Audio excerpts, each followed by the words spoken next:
आप सुन रहे हैं दी एमएमएस शो पर समय रक्षक की कहानी, जहां कहानियां समय और ब्रह्मांड से परे हैं। नमस्कार दोस्तों, कहानियां आपने सुनी होंगी और कई आपको अच्छी लगी होंगी, कई नहीं लगी होंगी, मगर दी एमएमएस शो पर हम लेकर आए हैं एक समय रक्षक की कहानी आपके होस्ट मनीष सुयाल की जुबानी। और आप सुन रहे हैं समय रक्षक की कहानी सीजन 1 एपिसोड 1। ये एक अनोखी कहानियों का सिलसिला है जिसमें हर मोड़ पर आपको एक नई सोच और एक नई दुनिया का सामना हो। आज हम शुरू करते हैं एक नए सफर से, जहां प्यार, जुदाई और भागदौड़ के बीच एक छोटी सी कहानी जन्म लेती है। ये कहानी एक ऐसे लड़के की है जो अपने अस्तित्व और प्यार के लिए लड़ रहा है। ये कहानी एक ऐसे यात्री की है जो न सिर्फ धरती से बल्कि 7 यूनिवर्सिटी से होकर गुजरता है। रिदित, जिसका एक आम इंसान से लेकर सुप्रीम गॉड बनने का सफर, लेकिन इस सफर में उसका सामना होता है डिफरेंट कैरेक्टर्स से जो उसे उसका असली गोल बताते हैं। आज हम शुरू करते हैं रिदित की कहानी एक अद्भुत सफर के साथ। एक सुहानी सुबह कुछ दोस्त लॉन पर बैठकर ब्रंच कर रहे होते हैं। कॉन्वर्सेशन में मुकेश कहता है, जंगल का सफर आसान नहीं होता। दिनेश जवाब देता है, हाँ मुश्किल तो होता है। मैं आर्मी में था और हमने इसका सामना किया है। तभी प्रखर कहता है, पवन आज अपने बेटे के बर्थडे पर उससे मिलने जा रहा है। दिनेश चिढ़कर कहता है, इसमें नया क्या है, वो तो हर संडे उससे मिलने जाता है। अनीता आकर कहती है, बस करो दिनेश, जब देखो शिकायत करते रहते हो। जैसे ही ब्रंच फिनिश होता है सब अपने अपने रास्ते चले जाते हैं। सिर्फ दिनेश और अनीता रह जाते हैं। दिनेश कहता है, बेचारा पवन, उसने बहुत कुछ सहा है और अब अपने बेटे की कस्टडी के लिए लड़ रहा है। अगली सुबह दिनेश पवन को कॉल करता है, पर पवन उसे मिलने के लिए मना कर देता है क्योंकि वो अपने बेटे रिदित से मिलने जा रहा होता है। रिदित अपने पिता से मिलकर खुश नहीं होता और कहता है, मुझे यहाँ पसंद नहीं है डैड, मुझे अपने साथ ले चलो। रिदित का दिल टूटा और वो फैसला करता है कि वो अपना घर छोड़ देगा। वो अपने दोस्त कार्तिक से बाइक मांगता है और रात के अंधेरे में अकेला जंगल की तरफ निकल पड़ता है। लेकिन किस्मत उसका साथ नहीं देती और बीच रास्ते में उसकी बाइक का टायर पंक्चर हो जाता है। रिदित निराशा में अपने दोस्त कार्तिक को फोन करता है, लेकिन सिग्नल ना मिलने के कारण वह अकेला पड़ जाता है। उधर शालिनी रात को घर लौटी और देखती है कि रिदित घर में नहीं है। घबराहट में वो पवन को फोन करती है।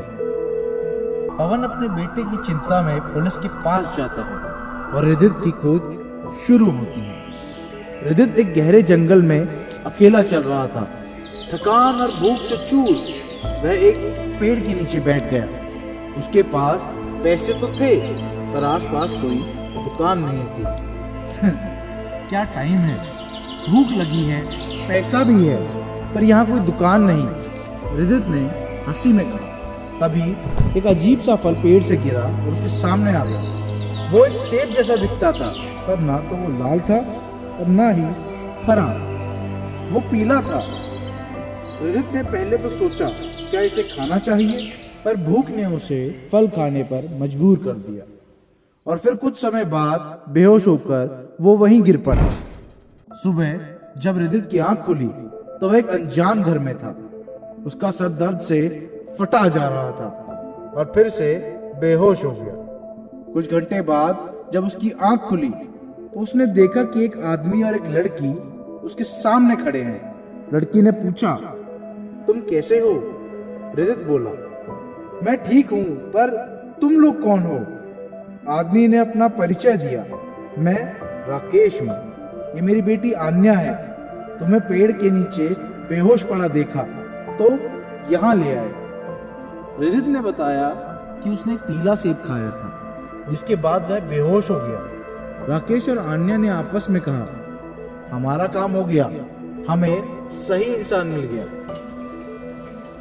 रात को जब खाना तैयार हुआ, आन्या ने रिदित को उठाया और कहा, उठो, खाना तैयार है। रिदित ने कहा, मुझे अच्छा नहीं लग रहा, मुझे कुछ नहीं खाना।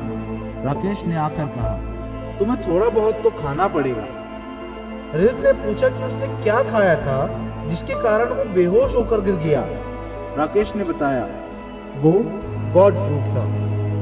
अब तक सिर्फ 2 लोगों ने इसका स्वाद चखा है, मेरे पिता सुमेर और उनके भाई ऐश। अगली सुबह जब रिदित उठा, आन्या ने उसे गुड मॉर्निंग कहा और पूछा कि उसका सर का दर्द कैसा है। रिदित ने कहा कि वह अब ठीक है।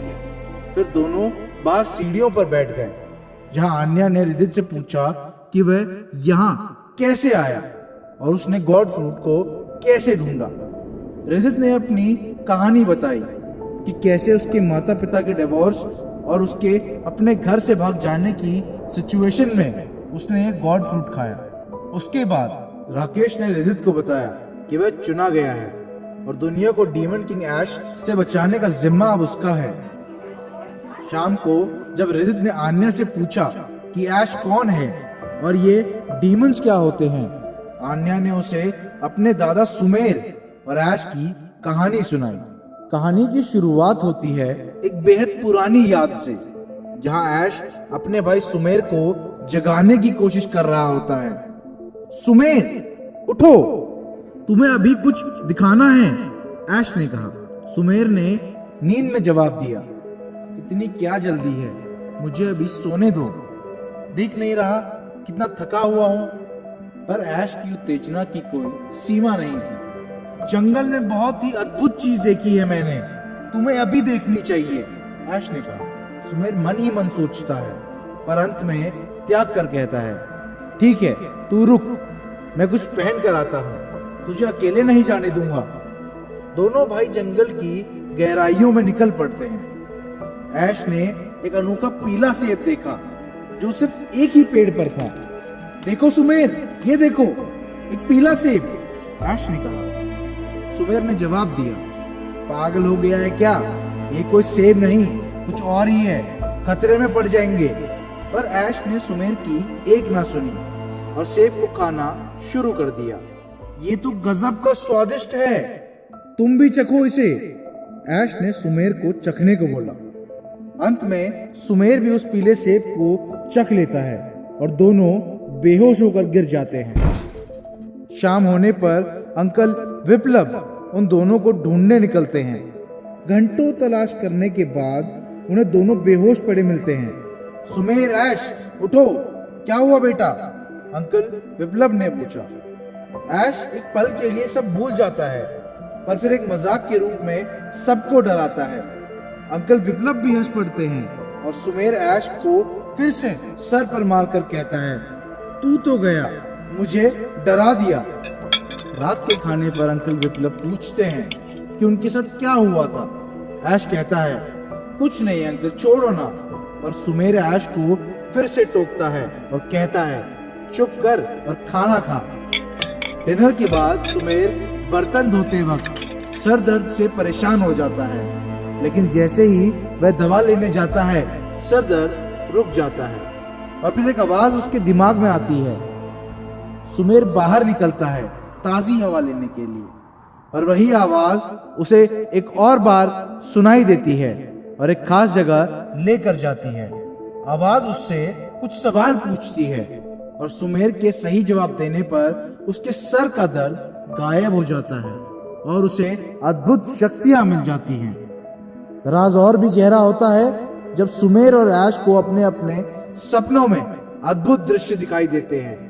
ऐश को लगता है कि वह एक सेना का संचालक बन गया है, जबकि सुमेर को इस बात का एहसास होता है कि उनके बीच में अब एक अलग रास्ता आ चुका है। अन्य कहानी समाप्त करती है और इस तरह दोनों भाई अलग हो जाते हैं। एक ने अच्छाई का रास्ता चुना, दूसरे ने बुराई का। पर यह सिर्फ शुरुआत है रिदित, अब असली कहानी तुम्हारी है। तो दोस्तों, ये थी आज की कहानी। मगर रिदित का सफर यही नहीं रुकता। क्या होगा रिदित का अगला कदम?